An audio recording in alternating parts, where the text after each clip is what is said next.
bersama kami dalam IDX Versation Closing. Pemirsa, Direktur Utama BPJS Ketenagakerjaan Anggoro Eko Cahyo menyatakan pekerja rentan rawan kembali jatuh kepada kemiskinan ekstrim.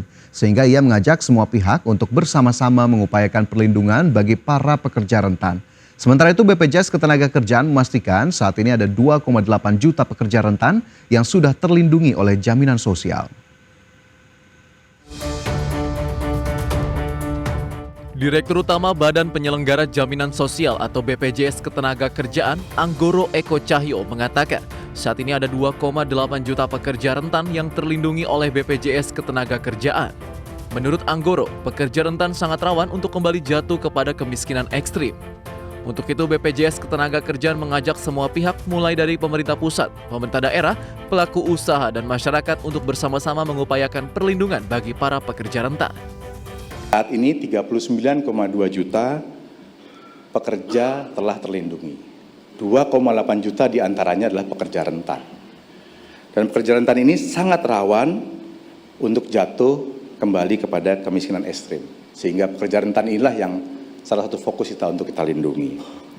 Oleh karena itu saya mengajak kita semua dari pemerintah pusat, provinsi, kabupaten kota hingga desa, serta para pelaku usaha, serta masyarakat untuk bersama-sama kita mengupayakan perlindungan bagi para pekerja rentan. Berdasarkan data BPJS Ketenagakerjaan, saat ini ada 39,2 juta peserta aktif yang terdiri dari beberapa kelompok. Dari data tersebut, sebanyak 64% merupakan pekerja penerima upah, lalu 21% pekerja bukan penerima upah atau pekerja informal, 2% pekerja migran, dan 13% pekerja jasa konstruksi. Tim Liputan IDX Channel. Dan pemirsa, kali ini akan kita ulas keberlanjutan program perlindungan sosial bagi para pekerja seperti yang tadi sudah disampaikan oleh Direktur Utama BPJS Ketenagakerjaan Anggoro Eko Cahyo, di mana ia menyebut sampai saat ini sudah sebanyak 39,2 juta pekerja di Indonesia terlindungi. Namun ternyata 2,8 juta diantaranya adalah pekerja rentan. Di mana menurut Dirut BPJS Ketenagakerjaan, apabila tidak dilakukan langkah penguatan perlindungan, maka pekerja rentan ini bisa jatuh ke jurang kemiskinan ekstrim. Ya, BPJS Ketenagakerjaan menyebutkan penguatan jaminan sosial tenaga kerja perlu dan penting dilakukan, khususnya di tengah menurunnya jumlah kelas menengah saat ini. Sebab jika tidak dilakukan pencegahan, hal ini akan menjadi tantangan menuju Indonesia Emas 2045. Salah satu langkah yang dilakukan dalam upaya percepatan penghapusan kemiskinan ekstrim adalah mengoptimalisasi pelaksanaan jaminan sosial ketenagakerjaan di kelas masyarakat bawah. BPJS Ketenagakerjaan menyatakan memfokuskan strategi perluasan dalam menjaga para pekerja khususnya melalui ekosistem desa, ekosistem pasar, UMKM, e-commerce dan juga pada pekerja rentan. Adapun sejak 2023 lalu, BPJS Ketenagakerjaan menyatakan telah menyalurkan manfaat sebesar 90 triliun rupiah untuk 7,3 juta pekerja. Jadi memang programnya masih terus dilanjutkan dan pekerja rentan ini menjadi salah satu fokus dari BPJS Ketenagakerjaan untuk kemudian memperluas cakupan ataupun jangkauan perlindungan bagi para pekerja di Indonesia. Dan selain pekerja rentan, pemirsa, pemerintah melalui Wakil Presiden Ma'ruf Amin juga berharap bahwa program perlindungan bagi pekerja ini dapat diperluas dan menjangkau pekerja di daerah ataupun kawasan terpencil. Dan terkait hal tersebut, berikut kita simak pernyataan Wakil Presiden Ma'ruf Amin yang sudah kami rangkum dalam informasi berikut ini. Wakil Presiden Ma'ruf Amin meminta layanan BPJS Ketenagakerjaan menjangkau perlindungan pekerja hingga di wilayah pedesaan dan kawasan terpencil. Dengan jumlah penduduk yang bekerja pada 2024 mencapai 142 juta orang, Wapres memastikan pemerintah terus berupaya meningkatkan universal coverage jaminan sosial ketenagakerjaan. Menurutnya upaya itu dapat diwujudkan melalui peningkatan digitalisasi dan aksesibilitas layanan sehingga seluruh pekerja dapat memanfaatkan hak-haknya sebagai peserta BPJS Ketenagakerjaan baik di sektor formal maupun informal.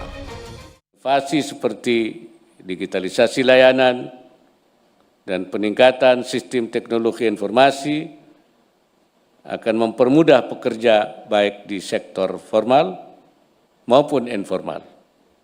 Pastikan layanan lebih merata dan inklusif sehingga tidak hanya tersedia di kota besar, tapi juga menjangkau wilayah terpencil.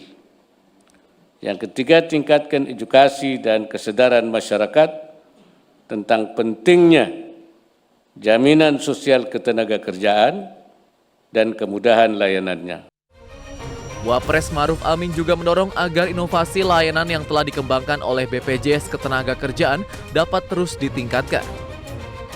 Wapres berharap inovasi seperti digitalisasi layanan dan pengembangan teknologi informasi dapat mempermudah pendaftaran dan pemanfaatan manfaat jaminan sosial di seluruh wilayah Indonesia. Tim Liputan IDX Channel.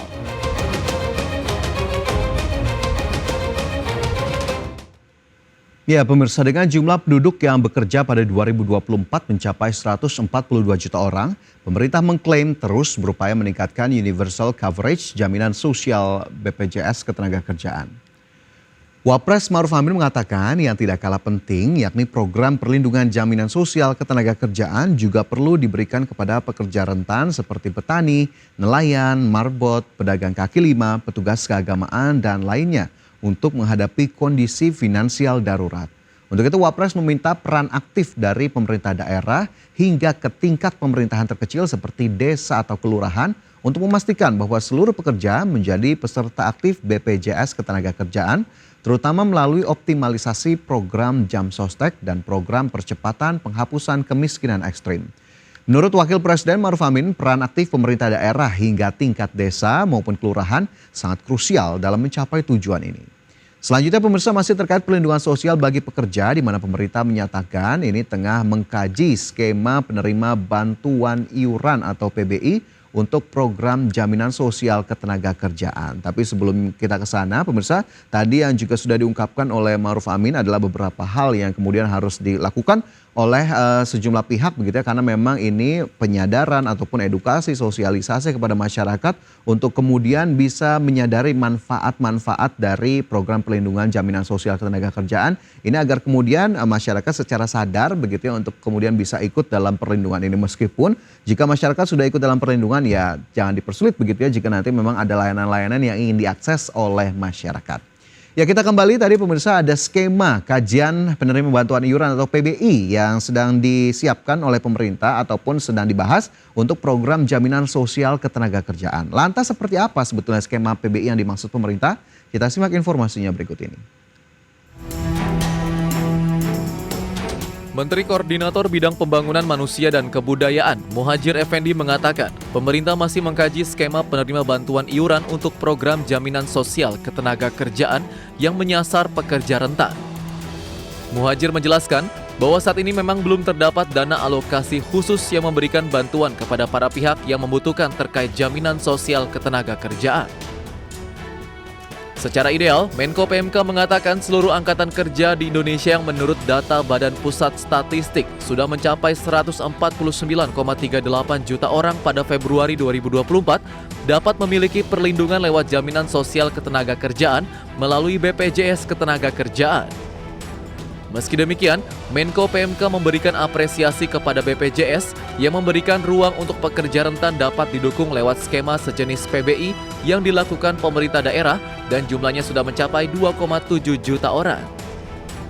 Sebelumnya, BPJS Ketenagakerjaan melaporkan sampai saat ini terdapat 39,2 juta tenaga kerja di Indonesia yang telah terlindungi program jaminan sosial ketenagakerjaan.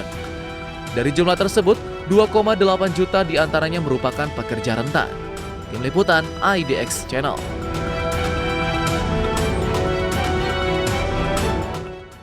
Ya, masih seputar perlindungan sosial bagi tenaga kerja, pemirsa ataupun ketenagakerjaan, di mana pemerintah melalui Wakil Presiden Maruf Amin juga berharap pada 2045 nanti 99,5% pekerja di Indonesia telah dapat terlindungi melalui program perlindungan jaminan sosial ketenagakerjaan. Di mana ia mengatakan bahwa program itu merupakan wujud nyata hadirnya negara dalam memberikan perlindungan dan juga kesejahteraan bagi pekerja dan keluarganya. Ya, perlindungan BPJS Ketenagakerjaan terhadap para pekerja merupakan salah satu pilar dalam membantu pengentasan kemiskinan ekstrim. Wakil Presiden juga menyampaikan sejumlah pesan untuk para pemangku kepentingan untuk menghapus tingkat kemiskinan ekstrim. Yang pertama, yakni memaksimalkan alokasi anggaran bagi perlindungan pekerja rentan. di mana Wakil Presiden berharap pemerintah daerah dapat menyusun program-program berdampak nyata dan berinovasi sebagai upaya peningkatan capaian universal coverage jaminan sosial ketenagakerjaan. Pastikan regulasi dan kebijakan yang ada ini dapat mendukung percepatan perlindungan pekerja miskin, rentan, dan tidak mampu, sehingga kemiskinan ekstrim bisa segera turun. Strategi kedua yang disebutkan oleh Wakil Presiden, yakni di mana Wakil Presiden meminta BPJS Ketenagakerjaan berinovasi agar akses dan kemudahan dalam pendaftaran serta pemanfaatan jaminan sosial semakin luas dan merata. Inovasi seperti digitalisasi layanan dan peningkatan sistem teknologi informasi akan mempermudah para pekerja tentunya yang tadi sudah menjadi peserta dari jaminan sosial ketenagakerjaan agar kemudian tidak ada hambatan bagi para peserta untuk bisa mengakses manfaat-manfaat apa saja sebetulnya yang mereka dapatkan dari berbagai program yang mereka ikuti. Dan kemudian hal ketiga terkait strategi ketiga yakni terkait edukasi dan juga kesadaran masyarakat tentang pentingnya jaminan sosial ketenagakerjaan, di mana pemerintah meminta agar sosialisasi bisa dimasifkan sehingga para pekerja dapat memahami manfaat dan hak yang didapat dari program perlindungan sosial ini. Ya pemirsa, program perlindungan sosial bagi tenaga kerja kita harapkan ini bisa terus berlanjut dan bisa terus mempermudah para pekerja untuk kemudian bisa semakin nyaman begitu ya untuk kemudian dalam hal bekerja, untuk kemudian bisa mendapatkan manfaat-manfaatnya di kemudian hari. Tapi ya kita harapkan juga tidak ada beban yang diberikan terlalu berat begitu ya agar kemudian masih masuk dalam hitungan ataupun skala para pekerja karena memang penghasilan yang mungkin saja berada di batas bawah ataupun di garis yang sangat di UMR lah misalnya, ini agar kemudian bebannya juga tidak terlalu besar untuk kemudian mendapatkan perlindungan. Sehingga akhirnya para pekerja juga dengan sukarela, dengan senang hati untuk kemudian mendaftarkan jika memang mereka harus mendaftarkan secara mandiri ataupun didaftarkan oleh perusahaan. Agar kemudian nanti juga mereka bisa berpikir ke depan bahwa ini ada manfaatnya. Apalagi tadi kondisi finansial darurat yang mungkin saja membutuhkan bantuan ataupun suntikan dari jaminan sosial ketenagakerjaan. Dan pemirsa kita cukupkan informasi di segmen ini. Pastikan Anda masih bersama kami dalam IDX Conversation Closing.